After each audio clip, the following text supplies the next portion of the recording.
Une question que plusieurs personnes me posent est: est-ce que les réseaux sociaux sont encore efficaces? Avec la baisse constante de la portée organique, c'est un questionnement tout à fait légitime. Je vous assure que oui, les réseaux sociaux sont toujours efficaces, mais il faut bien sûr comprendre les règles pour y parvenir.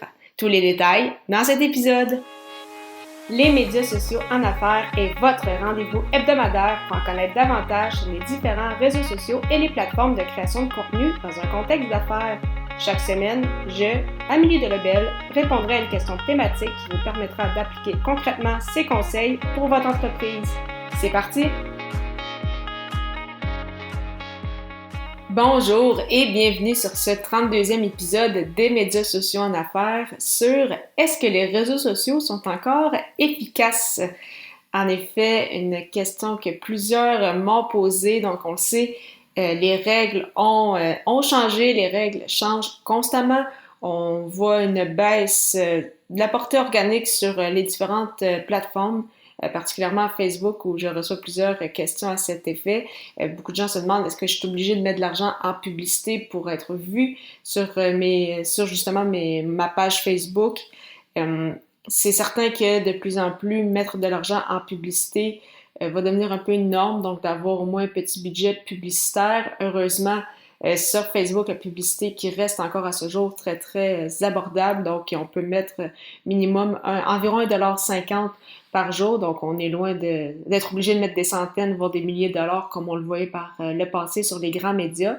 Mais c'est certain que les plateformes, c'est ça, restent ultra pertinentes, mais il faut savoir où mettre ses efforts. Donc, avant, on pouvait peut-être juste partager une publication et l'algorithme de Facebook s'assurer qu'on touche une très grande partie de notre audience.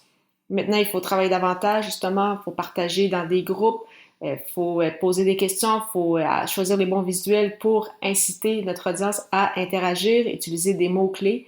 Et pour ça, donc, c'est ça, faut mettre des efforts un peu plus que par le passé. Et pour ça, il faut se demander justement où se retrouve votre persona. Et à ce moment-là, commencer par peut-être une plateforme, peut-être uniquement Facebook, peut-être uniquement LinkedIn, dépendamment du temps et des ressources que vous avez. Et par la suite, c'est ça, continuer votre stratégie sur d'autres plateformes par la suite. Donc, les règles changent, il faut s'adapter. Il faut bien sûr, c'est ça, comprendre aussi les différents réseaux sociaux. On sait que sur Facebook, c'est ça, c'est important de partager dans des groupes, de créer de l'engagement, de poser des questions, susciter des réactions, utiliser les stories. Même chose maintenant avec LinkedIn qui a aussi la fonction de stories, c'est pas encore très très optimal, donc on peut pas faire grand-chose, mais les stories qui sont également là, on peut utiliser justement la puissance du réseau pour poser des questions, essayer d'avoir des témoignages de gens de notre milieu. Avec Instagram, oui, il y a les publications, mais il n'y a pas juste des publications en images, on peut en mettre plusieurs, faire justement des carousels, on peut utiliser les Reels, qui sont en fait des courtes vidéos qui ont voulu concurrencer TikTok.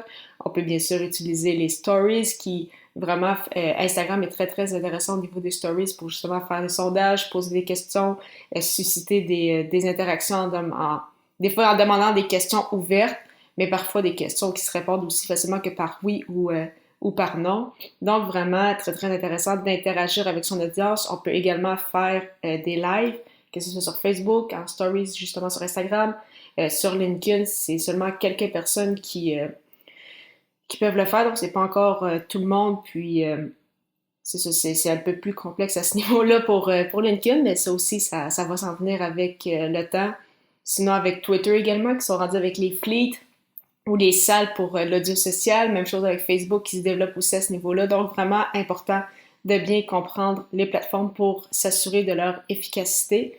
Et troisième point, encore là, vraiment très très important, c'est de voir les réseaux sociaux comme un marathon et non un sprint, de penser que parfait, je veux faire connaître mon entreprise, je vais par exemple choisir Facebook et en un mois espérer avoir 5000 abonnés puis faire énormément de ventes ou avoir plein de candidats super intéressants recevoir des CV. Ça se peut que ça arrive, mais les risques sont quand même très très faibles. Donc vraiment voir ça comme un marathon et non un sprint, de dire que ça prend du temps, y aller tranquillement, Puis, surtout, c'est ça, d'avoir de la constance, s'assurer de toujours d'être présent, de se développer aussi, de dire, OK, si par exemple je publie une fois par semaine, bon, mais quelles sont les actions que je peux poser? Je peux poser une question, je peux choisir mon bon visuel, je vais après ça mettre cette publication-là en story, je vais également la partager dans des groupes, je vais faire en sorte que ma page soit dans des groupes, donc c'est vraiment, c'est ça. Faut prendre le temps de bien faire les choses comme on dit. Donc, malheureusement, pas de recette miracle pour vous aujourd'hui, mais quand même des conseils pour justement vous assurer d'une présence et justement profiter justement quand même de l'efficacité des réseaux sociaux parce que oui, même si ce n'est pas comme il y a 6-7 ans, au niveau de la portée organique, ça reste quand même encore des outils de communication très, très intéressants. Donc, en résumé, oui, les règles changent, c'est pourquoi c'est important de s'adapter, bien comprendre les plateformes, utiliser tout ce qui est possible de faire. Oui, peut-être un peu de publicité, mais au niveau organique, utiliser les stories, utiliser des lives, faire des sondages, faire des reels, par exemple, sur Instagram. Donc, vraiment, essayer de varier un peu le type de publication qu'on fait et toujours garder à l'esprit les réseaux sociaux comme étant un marathon et non un sprint.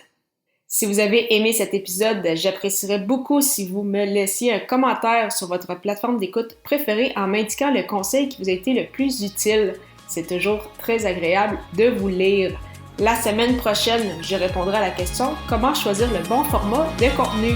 À très bientôt!